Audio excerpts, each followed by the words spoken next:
Long before the dawn of known civilization, before Sumer and Egypt carved their names into stone, the world existed in silence, a time unrecorded, when memory was held only by the earth itself. Beneath layers of dust and forgotten centuries, faint traces of something older emerge.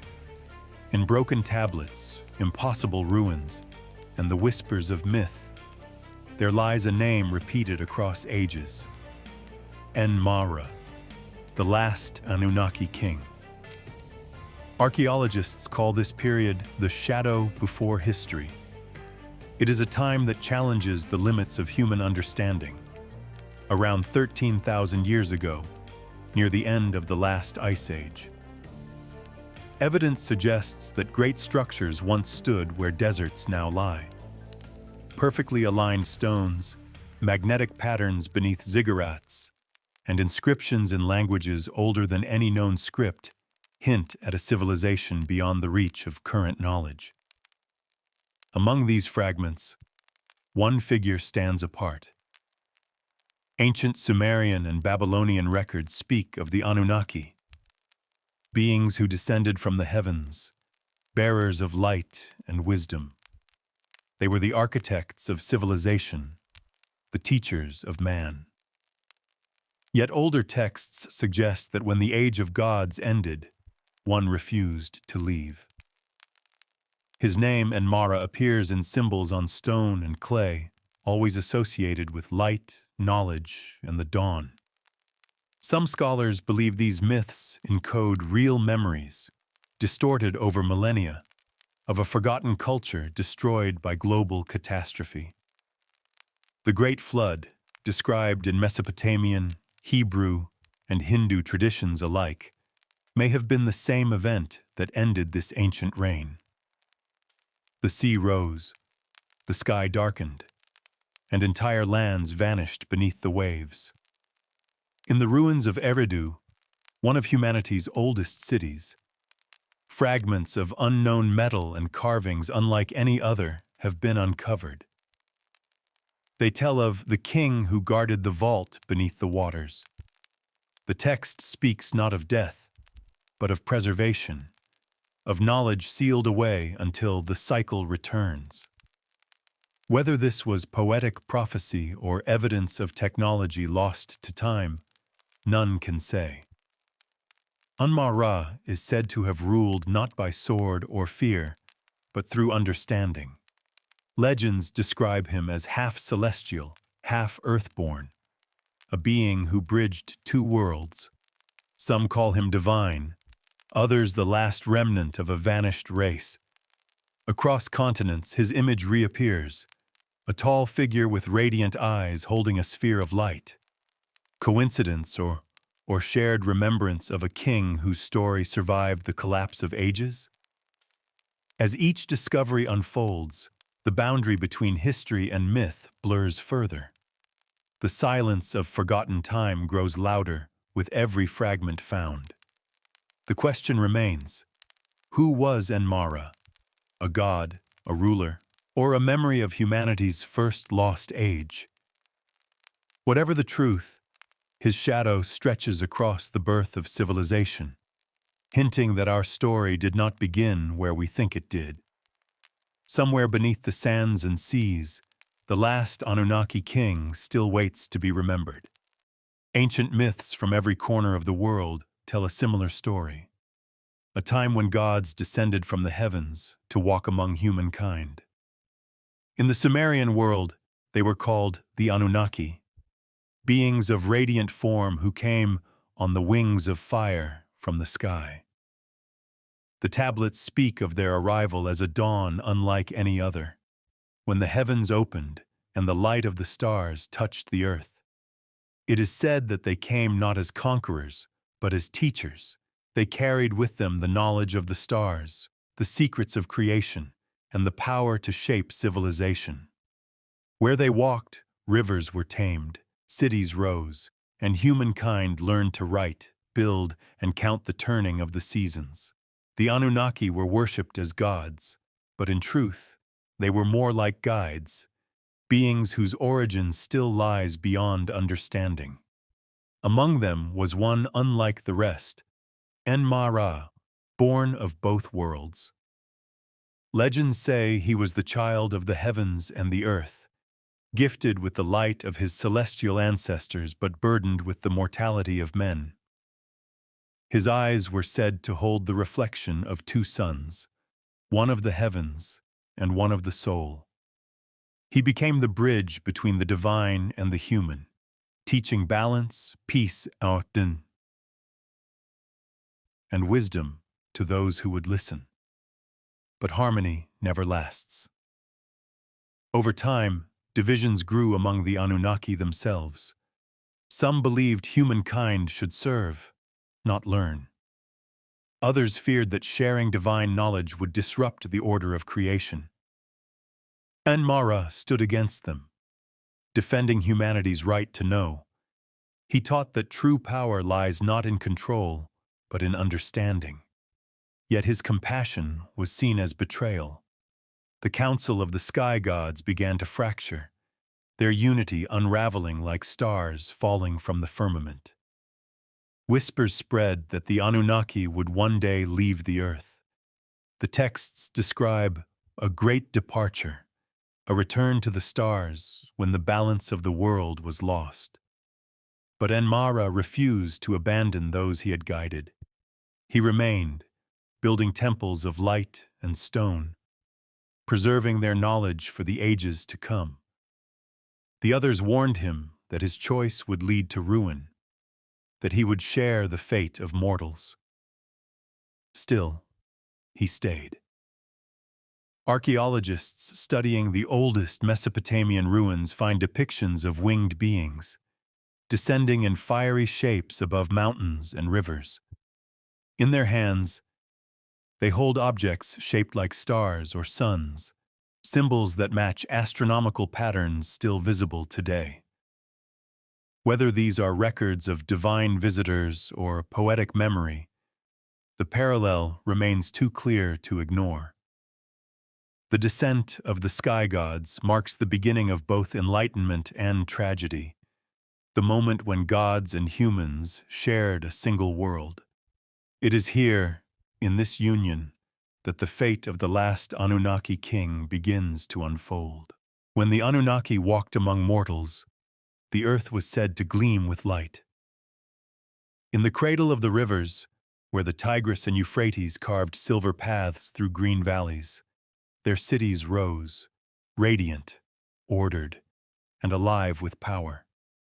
These were the golden cities, said to be the first true civilizations, built not merely of stone but of harmony between heaven and earth. Foremost among them was Eridu, the city of beginnings. Ancient texts call it the home of the wise ones, where sky and water met in sacred balance. Its walls shimmered with electrum, and towers reached upward like prayers turned to stone. Within its heart stood the Temple of Light, said to have been built under the guidance of Enma-Ra himself. There, crystal chambers glowed faintly even in darkness, powered by what legends call the breath of the stars. Beyond Eridu stretched Larak, a city devoted to knowledge. Its libraries contained thousands of clay tablets, inscribed with the laws of creation, geometry, and the movement of the heavens. Some scholars believe that fragments of these tablets survive in later Sumerian writings, distorted memories of a knowledge that once guided the rhythm of nature itself. The third great city was Nibru, often described as the mirror of the sky. Its streets were arranged in perfect alignment with constellations, so that when night fell, the city reflected the heavens above. Pilgrims came from across lands now lost, drawn by rumors of the singing stones, structures that resonated softly when the wind passed through their corridors, an ancient technology of sound, vibration, and energy. Enma-Ra ruled over these cities not as a tyrant, but as a guardian. His reign was marked by peace and shared purpose. Humans and the Anunnaki worked side by side, building temples, observing the stars, and recording the sacred laws of measure and balance.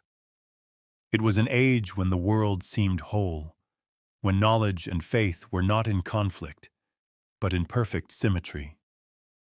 Yet, beneath the beauty, change was stirring. The skies were shifting. The warmth of the sun grew uncertain. Floods came earlier, winds stronger. The people began to whisper that the heavens were displeased. The priests warned of a dimming light in the crystals that powered their temples, the slow death of the divine energy that sustained their world. Enmara felt it too.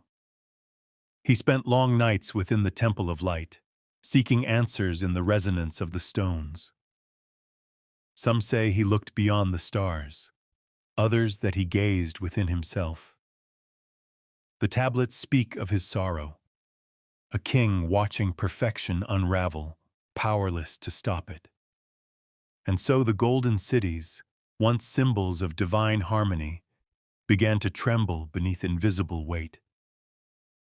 The sky gods grew silent, and for the first time, shadows stretched across their shining towers. The age of light was fading, and a darker purpose awaited the king who would not abandon mankind. As the brilliance of the golden cities began to wane, the people of Eridu looked to the heavens for guidance. The skies, once alive with constellations of fire, grew pale and uncertain. The shimmering crystals that powered the temples began to lose their glow. The once singing stones fell silent. It was said that even the rivers flowed slower, as if the world itself was holding its breath. In this growing stillness, Enmara, the last Anunnaki king, faced a choice that would define his fate and the destiny of those who followed him.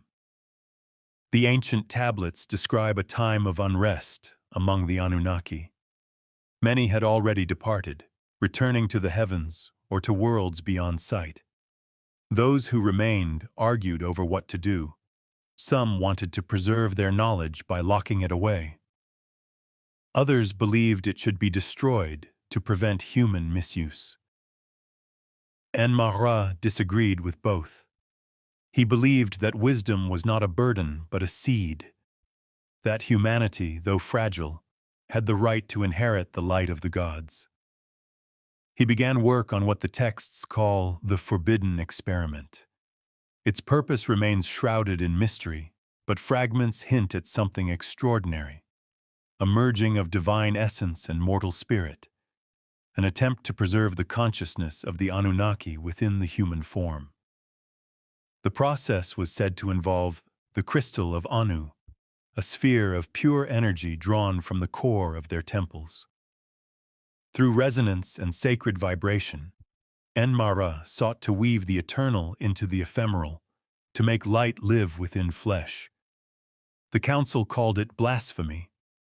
To them, he was tampering with the natural law of creation, breaking the barrier between gods and men. They warned that the experiment would tear apart the harmony that bound their world together.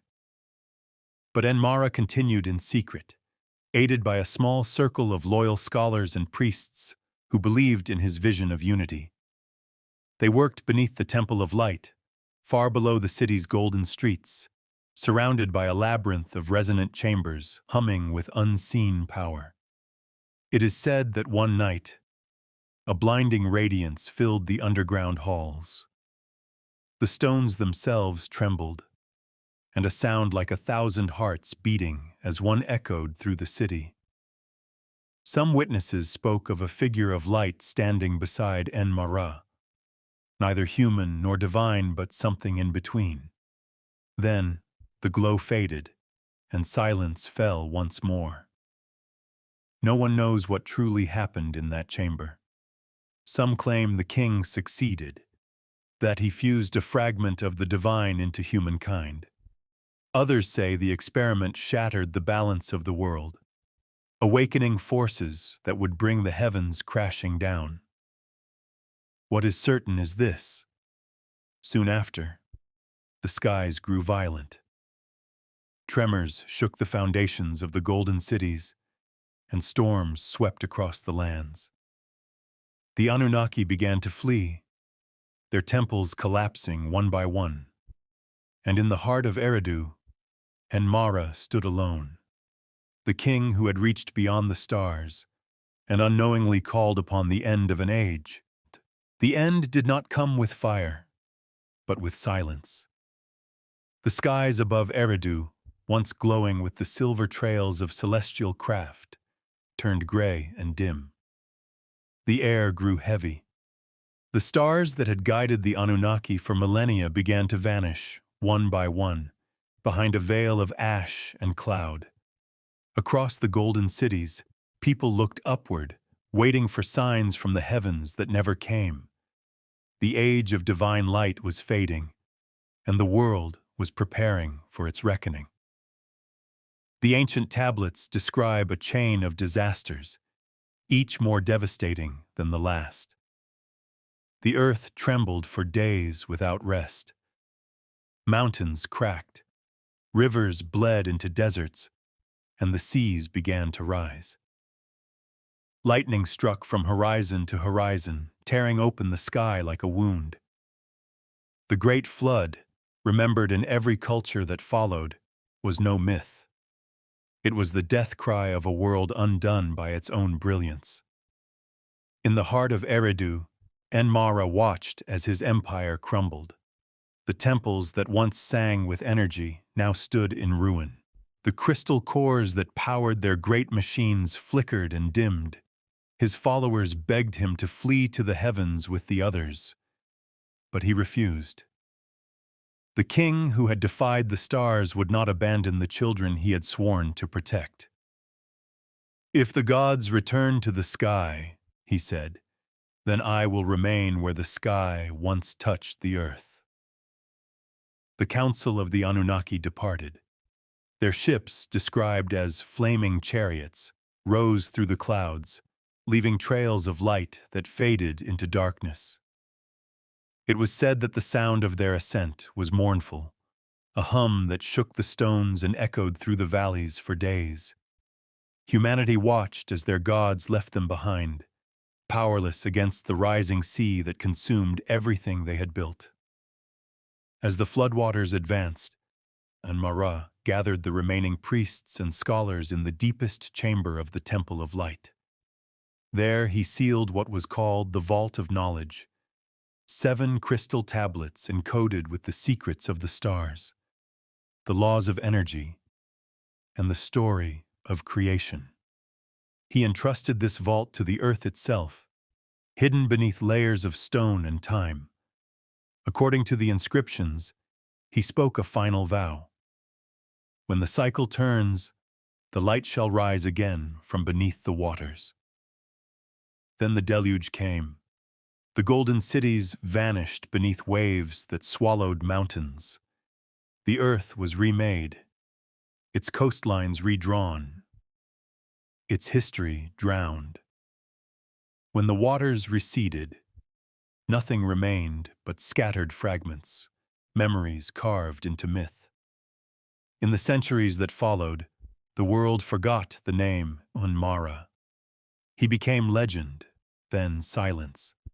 Yet, beneath deserts and seas, the remnants of his cities slept, waiting undisturbed for those who would one day remember.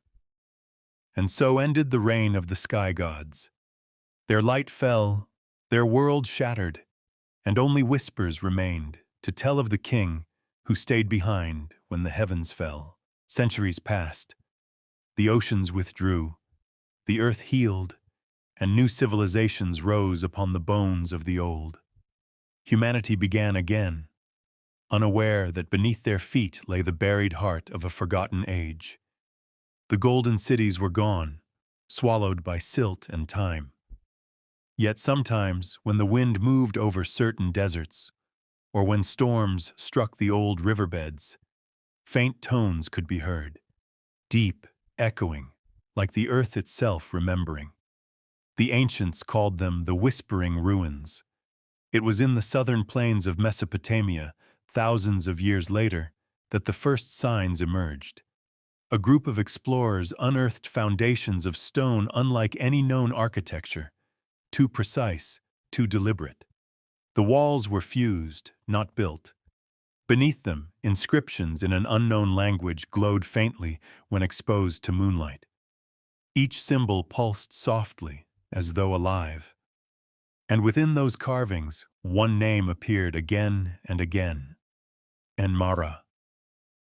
At first, scholars dismissed it as coincidence, a name from myth woven into the remains of an ordinary ruin. But as excavation deepened, they found something that defied explanation. Buried beneath layers of clay was a mural depicting a tall figure surrounded by radiant shapes. The figure's eyes, inlaid with a strange metallic stone, seemed to follow the viewer. Around him were smaller human figures, reaching upward, their hands outstretched toward the light.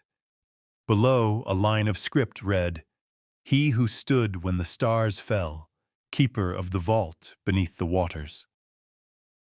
The site soon became the subject of hushed debate. Some believed it to be a lost Sumerian temple. Others claimed it belonged to a civilization far older, one that memory itself had erased. Geologists confirmed the foundations predated the known Sumerian period by thousands of years. Whatever this place had been, it did not belong to any recorded culture. At night, strange phenomena were reported. Tools left near the stones would hum faintly. Compasses spun without direction. The wind carried low tones that seemed almost like voices, soft and rhythmic, as if the ruins were speaking in a forgotten tongue. Locals refused to approach after sunset, saying the ground there was alive with ancient breath. As more of the ruins were uncovered, fragments of crystal were found embedded within the walls, identical in composition to those described in the oldest myths of the Temple of Light. When researchers tested them, the crystals emitted a subtle resonance, vibrating at frequencies that matched those of human brainwaves during sleep. Some began to call them memory stones. The site was eventually sealed, its discoveries classified and removed from public record, but whispers persisted that, beneath the last uncovered chamber, there lay a sealed door, one that pulsed faintly with light when touched. Perhaps buried deep beneath the earth, Enmara still waits, not as a myth, but as a presence the world is not yet ready to awaken. The ruins whisper still, their voices carried by the wind, telling fragments of a story that refuses to die. The flood erased the golden cities, but not everything was lost. Myths say that before the final wave swept across Eridu, Enmara gathered a small group of his most trusted followers, priests, scholars, and guardians of knowledge. To them, he gave fragments of his wisdom, encoded not in stone, but in flesh. He called it the seed of light, a spark that would endure long after his world was gone. From that act, legends say, began the bloodline of the king. Generations passed, and the descendants of those chosen few scattered across the earth. Their names faded, but the strange signs surrounding them did not. They were said to dream of stars that no longer existed, to speak forgotten words in their sleep, and to possess an unexplainable sense of memory, knowledge they had never learned. In every era, such people appeared: builders, astronomers, inventors, and prophets who seemed to touch the divine without understanding why. Ancient records from distant lands hint at this lineage. The priests of Egypt spoke of the sons of the first light, beings who carried the wisdom of the gods in their blood. In the highlands of Persia, early kings traced their ancestry to a sky-born father who vanished beneath the sea. Even in early Mesoamerican myths, there are stories of tall, golden-eyed teachers who came from across the ocean, bearing the mark of a serpent, a symbol long associated with the Anunnaki. Across cultures and centuries, these tales share one strange detail: the belief that some humans were born to remember. They felt drawn to the stars, to sacred geometry, to the study of time itself. Their knowledge always advanced humanity forward, and then, mysteriously, was lost again, as if the cycle had to repeat. Perhaps it was coincidence, or perhaps it was something deeper, the faint echo of Enmara's experiment still alive within humanity's veins. Modern researchers studying genetic anomalies among ancient populations have noted unexplained markers in the DNA of unrelated cultures, sequences that do not align with any known evolutionary pattern. Some believe these fragments could be remnants of an ancient intervention. Others call it pseudoscience. Yet, even now, the fascination endures. The idea that memory can be inherited, that knowledge can sleep within blood, is no longer myth, but a question science itself dares to ask. It is said that in rare moments the bloodline awakens. Those touched by it experience visions of shining towers, of strange skies, of a king standing beneath twin suns. These dreams feel more like memories than imagination. Perhaps they are. If the legend holds truth, then the legacy of the last Anunnaki king never truly ended. It continues quietly through the ages, not as an empire, not as a religion, but as a resonance within humankind itself. The voice of Enmara still hums within us, guiding, waiting, remembering. For when the cycle turns once more, and the world listens to the whisper of its ancient blood, the king's light may rise again. Deep beneath the sands of southern Mesopotamia, in a layer of earth untouched for millennia, a strange object was uncovered, a sphere of translucent crystal, perfectly smooth, humming faintly with a sound too low for human hearing. Its discovery was accidental, yet the site where it was found matched an ancient description from the tablets of Adra, the resting place of the heart of Anu, also known as the crystal of memory. Legends describe it as the last remnant of the Anunnaki's divine technology, a vessel that stored not power, but consciousness itself. It was said to contain the imprint of Enmara's final thoughts, sealed within its radiant core before the flood consumed the golden cities. The texts call it the mind that sleeps within light. For centuries, scholars dismissed such tales as poetic myth, but the strange properties of the unearthed sphere defied explanation. When researchers exposed it to frequency analysis, it emitted harmonic patterns that mirrored human brainwave activity during dreaming. The longer the study continued, the more peculiar the phenomenon became. Instruments failed, batteries drained, and those working closest to the artifact reported vivid dreams. Some claimed they saw visions of a vast city bathed in golden light. Others heard a distant voice whispering in an unknown language, calm yet commanding.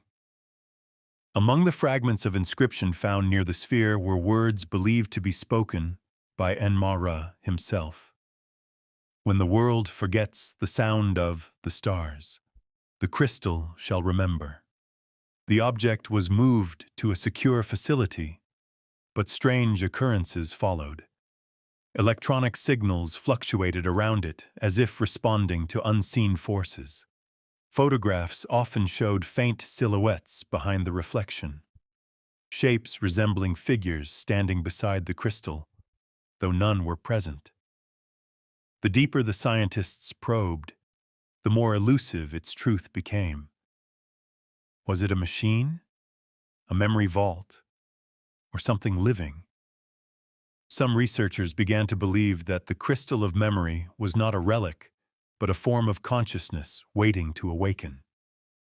The energy readings hinted at something cyclical, pulsing in patterns that matched the Schumann resonance of the Earth itself, as though it were synchronized with the planet's heartbeat. The theory grew. Perhaps the crystal was not meant to store knowledge, but to reconnect it, to reawaken humanity's link to the ancient frequencies of the Anunnaki.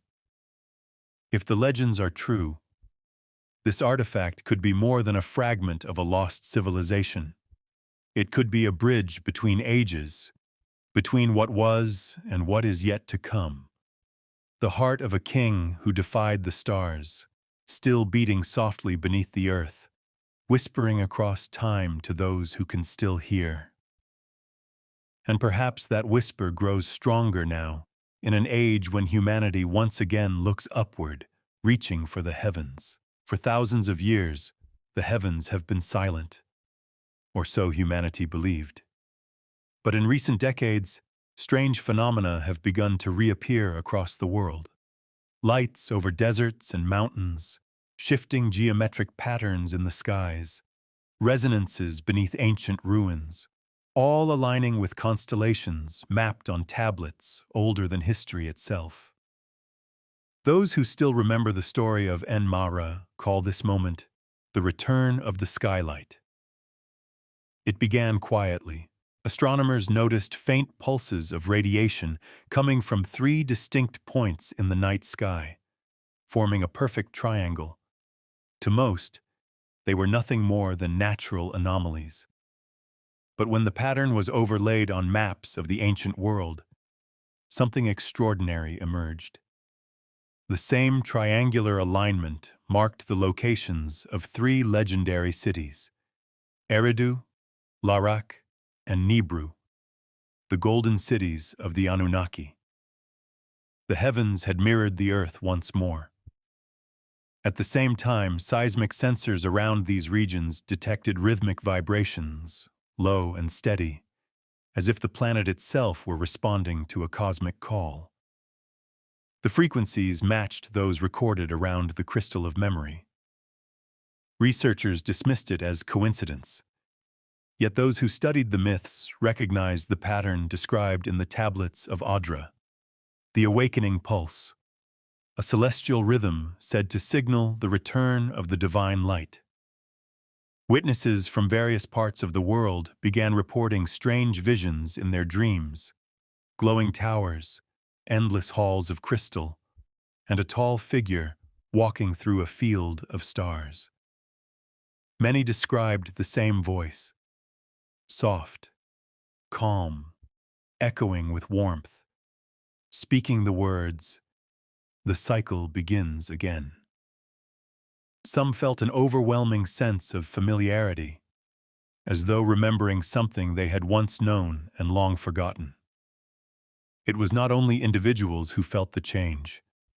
Instruments recorded shifts in magnetic fields, fluctuations in the ionosphere, and unexplained luminous phenomena above ancient sites. In the deserts of Iraq, the sand glowed faintly for hours after nightfall. In Peru, the Nazca Plateau shimmered as though dusted with gold. In Egypt, sensors beneath the Great Pyramid captured deep harmonic waves, resonating like a distant heartbeat. Every pattern pointed toward one conclusion: the reactivation of something buried long ago. The myths had spoken of a day when the stars would call their lost children home, when the light of the heavens would return to guide humanity toward remembrance. Some believe this is not the arrival of gods, but the awakening of memory, the moment humanity reconnects with its forgotten origin. If En-Mara's legacy was truly woven into human consciousness, then perhaps these signs mark its reawakening. The king's light, scattered through time and blood, may now be stirring, shining once more through human eyes. The cycle has turned. The heavens are opening again, and as the old stories whisper, when the skylight returns, so too will the voice of the king who never died. As the skylight returned to the heavens, the world entered a quiet awakening. Across continents, people began to dream the same dreams. Visions of radiant cities, tall figures of gold, and a great king who stood beneath twin suns. The same name echoed across languages and minds, En-Mara. It was as if the ancient memory, sealed in myth and buried in time, was stirring once more. In every age, humanity has searched for its origin. Gods, stars, ancestors lost to the flood of history. Yet perhaps the truth is not about where we came from, but what we were meant to remember. The story of En-Mara, the last Anunnaki king, was never just a tale of divine rulers and lost empires. It was a mirror, a reflection of what humankind was before forgetting its light. The old texts tell of the king's final act, his merging of spirit and matter, the union of the divine and the human. He did not seek to rule forever, but to ensure that the light of the heavens would never fade from the earth. In his own words, "When I become one with the cycle, I will no longer be bound by time." It was not death he chose, but transformation, the birth of a consciousness woven into the fabric of humanity itself. Some believe En-Mara transcended into the crystal of memory, preserving his essence until the world was ready to understand it. Others say his soul dispersed like starlight, carried within the blood of those he blessed, reborn through every generation. Either way, his story never truly ended. It became us. Modern scientists speak of ancestral memory, of genetic imprints that pass through generations. Perhaps this is only the faint scientific shadow of something far greater, the awakening of the same luminous code En-Mara once placed within humankind. A message not written on tablets or stone, but inside consciousness itself. And now, as humanity reaches again toward the stars, building cities of light and rediscovering ancient wisdom through new science, it begins to repeat the old pattern: creation, knowledge, and the longing to ascend.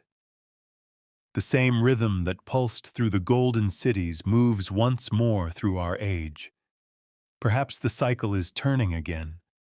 The myths say that when the world remembers its origin, the king will rise, not from the earth, not from the sky, but from within.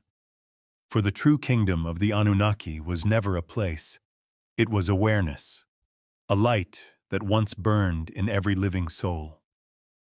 The voice of En-Mara speaks not from ruins or stars, but from silence, reminding us, I was never gone.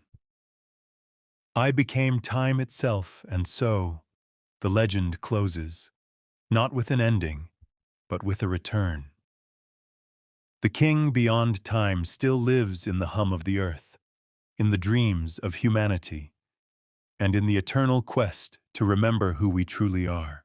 Before the first pyramid rose from the sands, before the stones of Stonehenge felt the touch of human hands, there was a world long forgotten, a civilization so ancient its story predates history itself.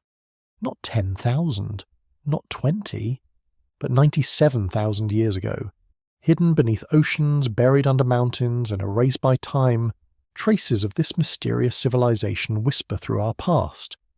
In myths, in ruins, and in the questions no archaeologist can yet answer. Tonight, we journey into the untold mystery of the 97,000-year-old civilization. Before we begin, if you truly enjoy my work, please like and subscribe to the channel. Now let's begin. Before the first city, before the first written word, before history even had a name, there was a silence, a long ancient silence, filled only with the rhythm of wind and ocean and fire. It was a time we have forgotten, yet it may be the time that made us who we are. For centuries we believed that civilization began just 6,000 years ago, with Mesopotamia, Egypt, and the slow march of mankind into reason and order. But beneath the dust of deserts and the waves of forgotten seas, something older sleeps. something that does not fit our textbooks. In the highlands of southern Africa lie thousands of circular stone ruins, scattered across the earth like constellations fallen from the sky. They stretch for miles across plains and valleys, older than the pyramids, older than the Ice Age itself. The locals call them Adam's calendar. Archaeologists call them impossible. When measured, each stone ring aligns perfectly with the movements of the stars, the solstices, the equinox, the path of the sun, not by chance but by design. Whoever built them understood the heavens in a way we thought only modern science could. Yet the dating suggests something staggering. 97,000 years old. At that time, according to everything we've been taught, humans were nothing more than hunters wandering the wild. No cities, no art, no understanding of astronomy, and yet, here they were, building monuments that spoke the language of the cosmos. How could this be? Who taught them to speak with the stars? Some say these ruins were made by early tribes guided by nature itself. Others believe they are remnants of a civilization, advanced, organized, and ancient beyond imagination, wiped clean from history. Imagine standing there at dawn, the cold air biting your skin, the sound of nothing but your own breath. And as the sun rises, its first light slips between two stones, striking a third, perfectly aligned. Not chaos, not chance, mathematics, intention. Every clue we uncover adds to the question, what if the beginning of history is not a beginning at all? What if it's the middle, the start of something reborn after being erased? There are stories, scattered across the world, of a time before time. The Sumerians called it the Age of the Gods. The Egyptians spoke of Zep Tepi, the first time when divine beings walked the earth, and the elders of Africa tell of the first people, builders of sound and stone, whose voices could move the mountains. Myth, they say, but myths are memories that refuse to die. The deeper we dig, the more the earth resists, as if she's protecting her oldest secret. We find symbols, alignments, magnetic anomalies, all whispering that something once stood here long before we did. A civilization with knowledge that vanished like smoke before the storm of time. Maybe they destroyed themselves, maybe nature did it for them, or maybe, just maybe, they never vanished at all.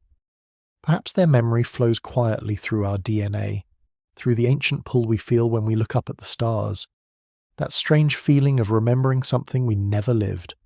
Before history began, they were here, watching the skies, building with stone and sound, writing their story not in books, but in the earth itself. And as we stand in the ruins of their forgotten world, one question lingers. If this was the beginning of civilization, then what came before? When night falls on the ancient world and the stars open their eyes, the earth remembers. The wind carries the songs of those who once built not for kings, but for the cosmos. They were not ordinary people. They were the builders of the stars, across continents, from the sands of Africa to the frozen edges of the Andes. Their fingerprints can still be seen. Circles of stone that mirror the heavens, lines carved into the earth that point unerringly to Orion, to Sirius, to the Pleiades. It is as if they wanted to remind the future we knew where we came from. We have found them on every shore. In Africa, the ruins of Adam's calendar align with the Milky Way. In Egypt, the pyramids echo the pattern of Orion's belt. And in South America, the temples of Teotihuacan and Machu Picchu trace the same cosmic map, as though drawn from one invisible hand. 3 cultures, 3 worlds apart, yet one story written across the stars. Archaeologists say coincidence, but coincidence does not carve granite with millimeter precision. It does not stretch across oceans separated by tens of thousands of years. The builders of the stars, whoever they were, saw the sky as a reflection of themselves. They understood that to build on earth was to mirror heaven. Their monuments were not tombs, they were instruments measuring time, tracking the movements of suns, moons, and unseen constellations. Imagine them thousands of years before recorded history. No iron, no wheel, no written word. And yet they could measure the precession of the equinox. They could align stone with starlight over centuries. They could speak to the universe through geometry. What kind of mind could do that? Modern engineers admit some of these alignments would be nearly impossible without advanced tools, yet they stand, flawless, unmoved by time, unbent by the Earth's shifting crust. It's as if the stones themselves were alive, obeying the whisper of the stars. We have always looked up, but maybe once, long ago, we understood what we were looking at. Some researchers believe these builders were part of a single global culture, connected before the oceans rose, before the flood myths were born. An ancient people who mapped the sky when the world was one, when the stars guided not sailors, but souls. And maybe that's why so many creation stories begin with the heavens, the gods descending from the sky, the knowledge of fire, of numbers, of sound, gifts that came not from below, but from above. Perhaps they were not gods at all. Perhaps they were simply humans who remembered more, who carried the wisdom of a lost world before time forgot its name. And through their monuments they tried to leave us a message. We were here. We watched the stars. We knew what you would forget, each alignment, each stone, each myth of gods and celestial fire, all part of a silent map that leads back to them. But where does it lead? Why did they carve the heavens into the earth, only to vanish without a trace? In every civilization that followed, fragments of their memory reappeared. The ziggurats, the temples, the sacred geometry. Echoes of a time when humans and the stars were one. We call them myths, but perhaps they were blueprints. Lessons left for a future that would once again search the skies and ask the same question. Who are we, and what have we forgotten? The ocean keeps secrets better than time. Beneath its dark weight lies the greatest archive of human history, one that speaks not with words, but with silence. For centuries we've walked the earth believing civilization began on land. But perhaps our story began beneath the waves. There are places the sea hides, ancient terraces, half-buried temples, and roads that lead nowhere. Ruins so old they mock the limits of our timelines. And yet they exist, carved, measured, deliberate. In the waters off the coast of Japan, divers discovered what they first thought was a natural rock formation. Massive stone steps descending into darkness. Columns, platforms, and passageways too precise to be random. They called it the Yonaguni Monument, and it may have stood above water over 10,000 years ago. Or longer. Who built it? And why has the ocean taken it back? Half a world away off the coast of India lies another mystery. Dwarka, the fabled city of Lord Krishna. Long believed to be legend, it was found beneath 70 feet of water, perfectly laid out in grids, streets, walls, and temples. Sonar scans show patterns far too advanced for the Bronze Age. What if these were not isolated discoveries, but fragments of a world that once stretched across continents? A civilization erased not by war or time, but by the sea itself. The old myths all agree on one thing, the flood. From the Bible's Noah to Mesopotamia's Utnapishtim, from the Hindu Manu to the stories of the Maya, the earth drowned once. And in that drowning an age ended. But what if the flood wasn't a single event? What if it was a cycle, a cleansing the planet remembers and repeats? Ice melts, the oceans rise, and history is swallowed whole. The 97,000-year-old civilization could have been the first to vanish, leaving behind only stone, the one thing the water could not completely erase. Archaeologists speak of submerged cities off Cuba, Malta, the Bahamas, and the coast of Egypt, geometric, deliberate, ancient. All share a strange alignment, as if once they belonged to a world that knew the stars and the sea as one. Could it be that these builders, the same who aligned their temples with Orion, also built beneath the sunken continents? If so, perhaps the ocean floor is not a grave, but a library. The more we look, the more we find, and the deeper we go, the older the ruins become. But still, no names, no bones, only echoes. Some say these were the cities of Atlantis or Lemuria, mythic lands that fell when pride and power grew too great. Others whisper they were not destroyed, but chosen, to begin again elsewhere, when the waters receded. When you stand by the shore and listen to the waves, there's a strange rhythm beneath the surface, like breathing, like memory. It's the same pulse our ancestors once heard before the world went silent. Maybe that's why the sea still calls to us, because deep beneath it, the bones of another age still dream, a forgotten city waiting to rise again, or to be remembered by those who dare to listen. There comes a moment in every age when the earth decides to begin again. When the sky grows dark, the mountains burn, and the sea remembers its power. The ancients called it judgment. The poets called it the flood. But we know it as the great forgetting. Imagine a world, vast, connected, alive with stone cities and star temples. A civilization that had mapped the heavens, understood the pulse of the earth, and walked in harmony with both. And then, one day, the sky broke. It began with fire from above. Scientists call it the Younger Dryas Impact Event, a comet or meteor that struck the planet with unimaginable force. But long before the scientists, the stories were already there. Of a serpent in the sky, a god's wrath, the day the stars fell. Ice melted, oceans rose, the ground shook for months, rain fell for generations, the earth bled, and with it history. Entire continents drowned, mountains cracked open, and those who survived scattered like ashes in the wind.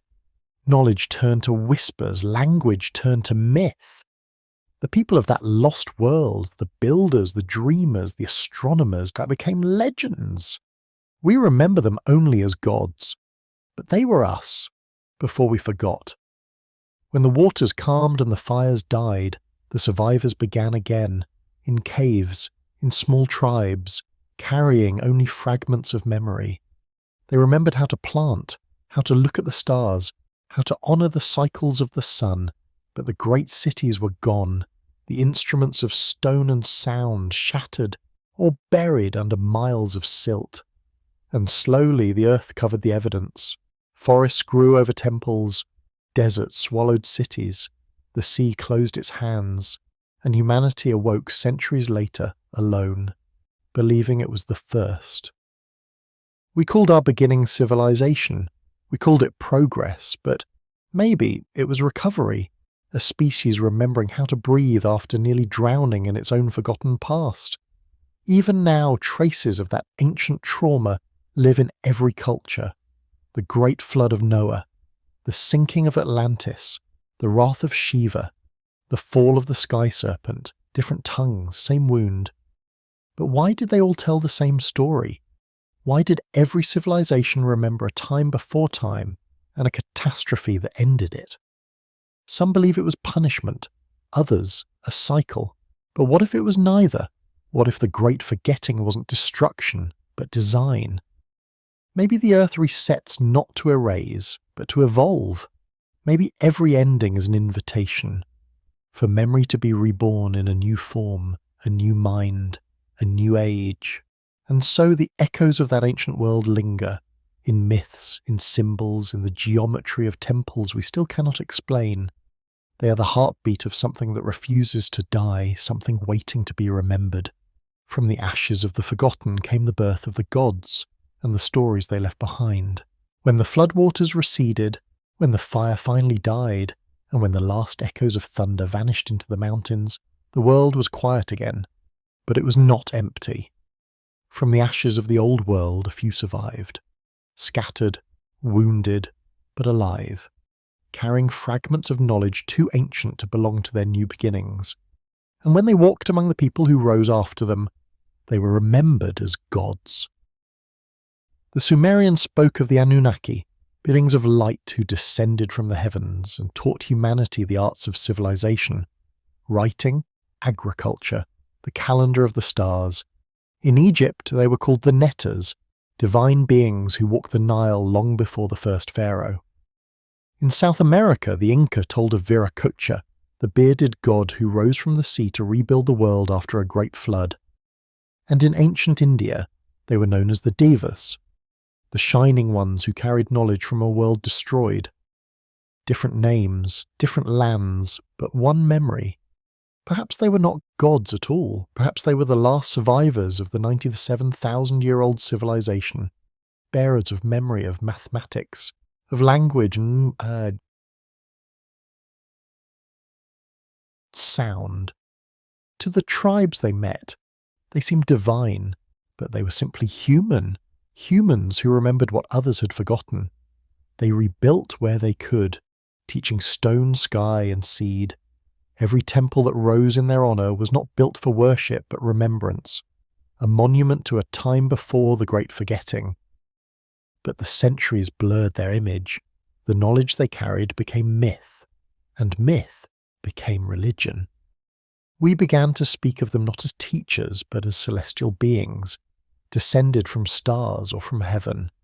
Perhaps both were true. Perhaps they were the bridge between what we were and what we would become.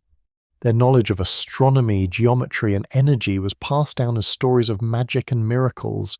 Their symbols, the serpent, the winged sun, the sacred tree, appear in every ancient culture as if echoing the same source. Maybe these gods didn't want to be worshipped. Maybe they wanted to be remembered. But memory is fragile, and time is a cruel editor. Their teachings became riddles, their science became faith, and the truth slipped quietly between the cracks of time. Yet even now we feel them. In the architecture of temples, the rhythm of chants, the golden ratios hidden in art and sound. They live in the sacred geometry of the world itself, in the way we still look up at the stars, wondering where we came from. The memory of the gods is not about divinity, it's about origin. It's about who we once were, before history divided us, before we forgot we were one. And maybe that is why every civilization, no matter how distant or different, built toward the heavens, because deep down something inside us remembers the sky. But what did they know? What secrets of energy, of sound, of creation did they carry that could shape stone like clay and speak with the pulse of the earth itself? There are things the ancients knew, things they could do, that we still can't explain. Temples that hum with perfect frequency, stones that defy the tools of their time, monuments that seem to breathe with the rhythm of the earth itself. This is not myth, this is the forbidden knowledge. When the survivors of the old world walked among the people of the new, they carried fragments of something powerful, a science so pure it bordered on the divine. It was not built on machines or metals, but on sound, vibration, and resonance. They believed, as the builders of the stars once did, that everything in existence is made of frequency, that to know the world you must know its song. And somehow they did. In Egypt, walls whisper with harmonic precision, each chamber tuned to a specific tone that vibrates through the body like memory. In the Andes, stones fit so tightly together, no blade can pass between them, not carved, but shaped through heat and sound. And in India, the temples still hum when you strike their pillars, as if the stone itself remembers music older than mankind. How did they do this? How did they bend matter with the grace of art and the precision of physics? Some believe they understood the hidden structure of sound and the resonance that binds reality, that their chants and instruments weren't spiritual performances, but mathematical tools, that the same frequencies that heal and lift the human mind could also move stone, alter weight, or awaken energy from the earth. It sounds like fantasy until you listen. Until you stand inside one of these ancient chambers, whisper a single note, and hear the walls answer back. Modern engineers have tried to recreate it, and failed. Archaeologists call it coincidence. But too many coincidences begin to sound like a pattern. Maybe this knowledge wasn't lost. Maybe it was sealed. Because power like that, the ability to harness the natural forces of the world, can build civilizations or destroy them. What if the 97,000-year-old civilization wasn't destroyed by the heavens, but by its own creation, a technology beyond understanding, turned against itself in the Great Forgetting? Many myths hint at it. The Sumerians speak of divine weapons that split mountains. The Vedic texts tell of celestial fire brighter than 1,000 suns, echoes of energy unleashed before its time. Perhaps that is why the survivors became the gods. Not because they were divine, but because they were the keepers of something humanity was not yet ready to hold again. And so they scattered their knowledge, in symbols, in architecture, in sound, hiding the pieces across the world like fragments of a song only the awakened could one day play again. Somewhere in that forgotten harmony lies the secret to who we were, the code that connects sound, stone, and soul, the ancient melody that shaped mountains, moved oceans, and gave rise to life itself. We are still trying to remember the song. But before we find it again, we must first follow another clue, the maps that should not exist. Maps that remember a world before the flood, drawn by hands that should have never known it. There are maps that should not exist, drawn centuries before we had telescopes, satellites, or the courage to cross the edge of the world. Maps that show coastlines buried beneath ice, and continents that no one had yet seen. These are the maps of the impossible. In 1513, a Turkish admiral named Piri Reis created a map unlike any the world had known. It depicted South America, Africa, and something else. A landmass at the bottom of the world, Antarctica, drawn with stunning accuracy and impossibly without ice. But Antarctica's icy crown has covered it for more than 6,000 years. So who mapped its naked shores, and when? Piri Reis himself claimed he used ancient source maps, documents far older than his own age, inherited from lost civilizations. He wrote that some of his sources dated back to the time of Alexander and beyond. But beyond how far? The precision of the coastlines, the proportional measurements of continents, even the curvature of the earth, all shown long before modern navigation. Someone, long before us, saw the planet from the sky. Someone who knew the world whole. The Piri Reis map is not alone. Other charts, like the Oronteus Phineas map of 1531 and the Bouaché map of the 18th century, also depict a southern continent, traced with vivises and mountains that match modern sonar images beneath Antarctica's ice. These cartographers didn't invent what they drew. They inherited it, copied it from older sources, sources that no longer exist, or perhaps no longer belong to this world. Could it be that the survivors of the 97,000-year-old civilization mapped the Earth as it once was, before the cataclysm, before the oceans rose? If they truly had global reach, then the world itself would have been their canvas.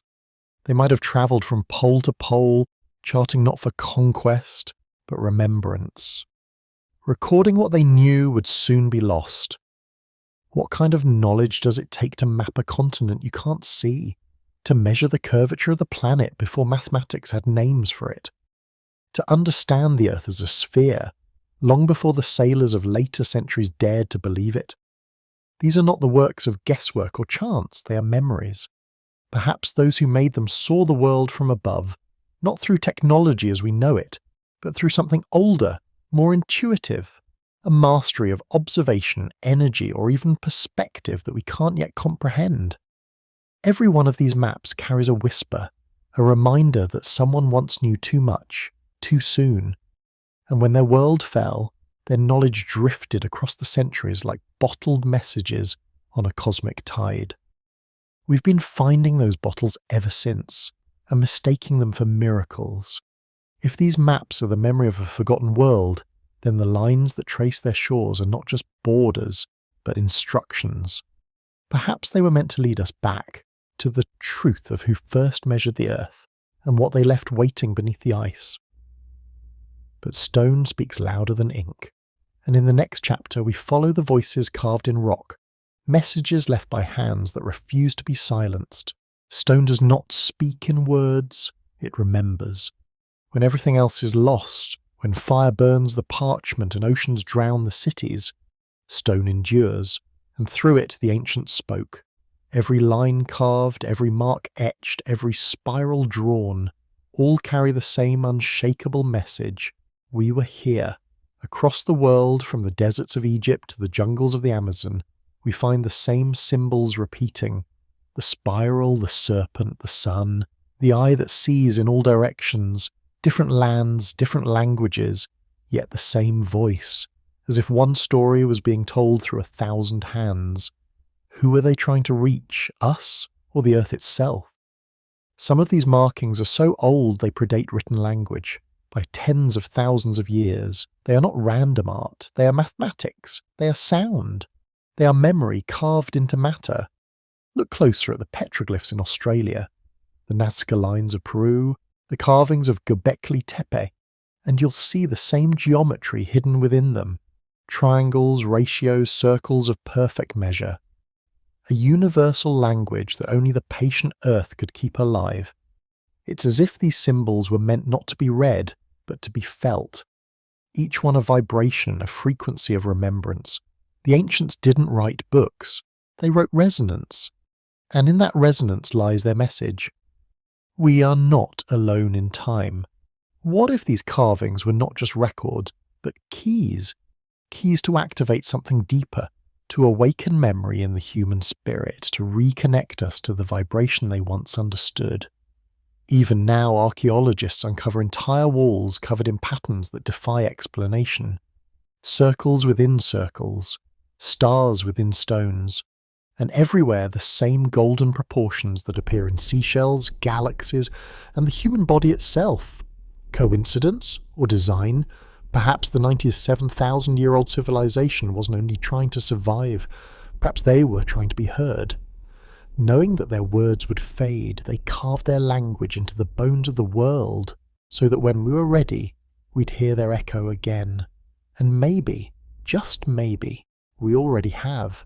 The more we uncover, the more familiar these symbols feel, as if we've seen them before in dreams, in meditation, in the quiet between thoughts. It's as though the memory of these shapes lives within us, waiting for recognition.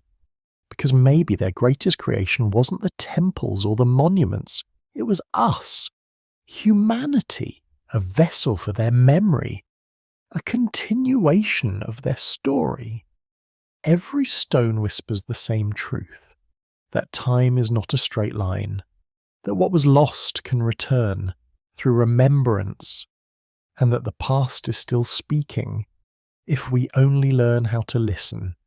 And as those whispers grow louder, the earth itself begins to stir, reminding us that history is not finished. The earth never truly forgets, it waits, beneath stone and ice, beneath jungles and deserts. It keeps its secrets until the time is right to reveal them again. And now, that time is beginning. Across the planet, the past is surfacing. Satellite scans reveal buried cities beneath the sands of Egypt and the Amazon.